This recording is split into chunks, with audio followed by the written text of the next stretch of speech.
दोस्तों एक बार फिर से स्वागत है आपका प्रजापति न्यूज में। भारतीय वायुसेना पायलट बनना बच्चों का खेल नहीं है। पायलट बनकर हवा में उड़ान भरना हर कोई चाहता है, लेकिन जब बात भारतीय वायुसेना के पायलट की आती है तो ये इतना भी आसान नहीं होता, क्योंकि आप इनके चेहरों को देख सकते हैं कि किस तरह इन पर कितना दबाव पड़ता है। हर एक पल मौत के बराबर लगता है, लेकिन फिर भी इन सारी चीजों को पीछे छोड़कर और ग्रेविटी को मुंह तोड़ जवाब देते हुए ये पायलट हवा में उड़ान भरते हैं, वो भी इतनी तेज कि कब आंखों के सामने से ओझल हो जाए पता ही नहीं चलता। ऐसे में अगर आपको हवा में उड़ने का शौक है और आप वायुसेना का पायलट बनकर अपने भारत देश की रक्षा करना चाहते हैं तो ये वीडियो बिल्कुल आपके लिए है, क्योंकि आज की वीडियो में मैं आपका दोस्त विशाल प्रजापति आपको बताऊंगा कि भारतीय वायुसेना का पायलट किस तरह बनाया जा सकता है और इसे बनने में कितनी तरह की मुश्किलें आती हैं। लेकिन वीडियो शुरू करने से पहले एक छोटी सी रिक्वेस्ट है। वीडियो के नीचे रेड कलर का सब्सक्राइब बटन दिख रहा होगा, उस पर क्लिक करके सब्सक्राइब कर लें और साइड में बेल आइकॉन भी दिख रहा होगा, उस पर भी क्लिक कर लें ताकि आपको वीडियो मिले सबसे पहले। दोस्तों, जब कभी भी आप वायुसेना के पायलट को देखते होंगे तो आपकी नजर उसके हरे रंग के सूट पर जरूर जाती होगी। ऐसे में क्या कभी आपने सोचा है जेट प्लेन उड़ाते वक्त पायलट हरे रंग का सूट क्यों पहनते हैं? क्यों इस सूट को पहने बिना दुनिया का कोई भी पायलट लड़ाकू विमान को उड़ा नहीं सकता? असल में दोस्तों, ये जो सूट होता है इसे जी सूट कहा जाता है, जो फाइटर पायलट को ग्रेविटेशनल फोर्स से बचाता है। ग्रेविटेशनल फोर्स एक ऐसा खतरनाक बल होता है जिसे झेलने की काबिलियत तो फाइटर पायलट के शरीर में होनी चाहिए, वरना बिना लड़े ही हवा के दबाव से पायलट शहीद हो जाएगा। भारतीय वायुसेना के पायलट किसी इवेंट में करतब दिखाते समय या फिर जंग में बहुत ही ज्यादा तेजी से उड़ान भरते समय उनका प्रदर्शन देखने लायक होता है। लेकिन क्या आपने कभी सोचा है ये काम कितना जोखिम भरा हो सकता है? आप ये बात जानकर हैरान हो जाएगी कि जब फाइटर पायलट आसमान में होते हैं तो उनके दिमाग का खून सूखने लगता है, और ये सब कुछ होता है ग्रेविटेशनल फोर्स के कारण। अब दोस्तों, ये बात तो हम सभी जानते हैं कि किसी भी चीज को आसमान में उड़ने के लिए हमें ग्रेविटेशनल फोर्स यानी गुरुत्वाकर्षण बल को पीछे छोड़ना होता है। इसका सीधा सा मतलब ये है कि जितनी ताकत से हमें धरती नीचे खींच रही है उससे अधिक ताकत से हमें ऊपर की ओर जाना होगा, तभी आप ऊपर उठ पाएंगे।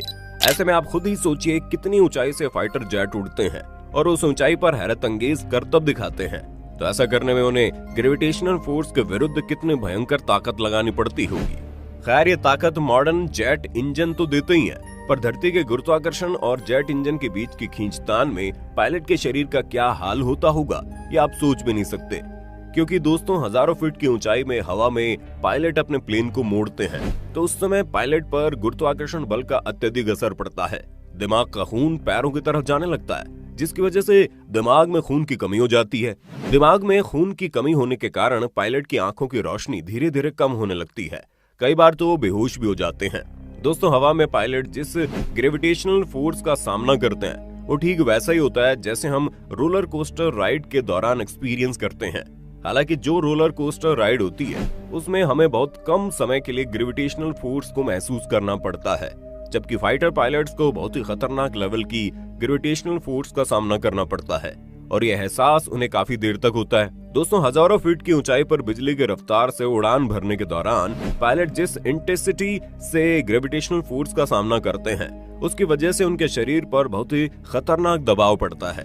इस दौरान पायलट के दिमाग में मौजूद खून तेजी से शरीर के दूसरे हिस्सों तक भागने लगता है, और अत्यधिक ग्रेविटेशनल फोर्स होने की वजह से पायलट का दिमाग पूरी तरह से रक्त विहीन हो जाता है, जिस कारण आंखों के सामने अंधेरा छा जाना, बेहोश हो जाने जैसे खतरनाक परिस्थितियों का सामना करना पड़ सकता है। अब आप खुद ही सोचिए, तेज रफ्तार से चलने वाली कार और ट्रक का ड्राइवर अगर कुछ सेकंड्स के लिए अपनी आंखें भी बंद कर ले तो बहुत बड़ी दुर्घटनाएं घट सकती है।